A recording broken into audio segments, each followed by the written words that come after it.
Цэнгэлийн ихнэр галзуурчээ. Хэн ч гэсэн шөнийн харанхууд хүмүүсийн эвгүүд ус сонсоод айж сандан шүү дээ.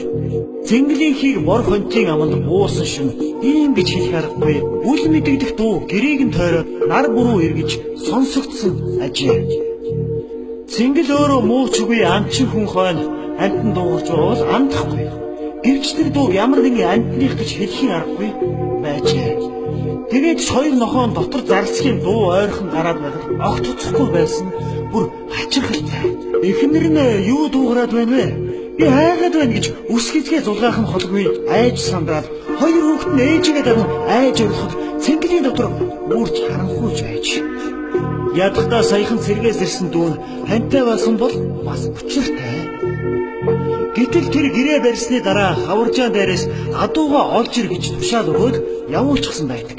Цэнгэл дэви ядахтаа заавал ярсны дуу гэхэд арай чанга ондоо юм да. Бас өмнөд гэхэд их өөр гэж гайхшиг суужээ. Түрүүчийн гэрийнхээ гадаа олс ихэд зогсож байхад энэ сонин муухай дуу гарсан бөгөөд тэгэхэд цэнгэл гөлгөн чонл олж байна. Дээд хотны магсрын хүүхдүүд саяхан нэг чоны үүрийг тоноод гिचиг чоныг нь буудчихсан юм гэдэг. Тэгээд ихгүй болсон амтан айл бараадаад ölж байхгүй юу да гэж санаагаараа буудсан боловч удалгүй өөрөө хүртэл эвгүйцээд гихтээ явж орхисон юм санаж. Толгойтой ус арзаймаа гэн хуйлах давхацсан ийм дуу ямар амтнаас гарч болох вэ гэж толгоогоо гашилт бодсон цэнгэл. Ямар ч байсан амтных биш. Харин хүнийх байж болох. Хүнийхтэй бүр улангасч галзуурсан хүн л ингэж хачин мухай орлох байх та гэж өөрөө өөртөө дүгнэлтийгээд юудаа ч ихнэр хүүхдээ тайвшруулъя гэж бодон 3 зай угсардаг орос гарч хилдэндээ аваад уугаа мөрлөн гарахтаа нэг хий буу тавиад үзье гэж боджээ. Гэтэл хоёр нохоо гэрийнхээ хаяанд ирчихсэн таслаж гэнэ. Бараг гэртээ дайж орох нь олгүй зогсож байх үзэл бүр самгардан золтол буцаад хүүгээд орчихсонгүй лээ. Шүний их талд юу ч үл харагдах бөгөөд нөгөө аимшигын амтны хоолоо хяхах мэт инээснээ их их татан уйлах айдан сонсогдсоор байлаа. Цэнгэл ямар ч байсан дуу гарч байгаа зүг рүү бууга багцаагаар нь чиглүүлсэн бай. Гохыг нь дарж орлоо. Тэгтэл чихт өчрөөсөө их чимээ гарч эргэн тойрон намжин болсноо. Гэнэт харанхуйн дундаас хагас галзуу илий болоо гэмээр хүний дуу.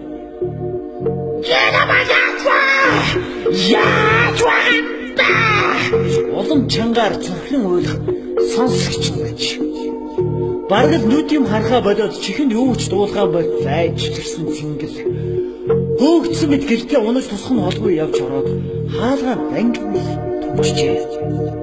Авгаан гэрлүүгээ хүүхмэд ойртож байгаа хачин хүний орилоо бархнааныг сонсоод тэр дороо ухаан алдан унаж хүүхдүүд нь улам чанга чарлан уйлаллаа. Тэгтэлч нөгөө хачин дуутай амтын яг гэрийнх нь гадаа ирчихээр хоёр нохоог нь хүү татан идэж байгаа мэт чимээ гарч байжээ.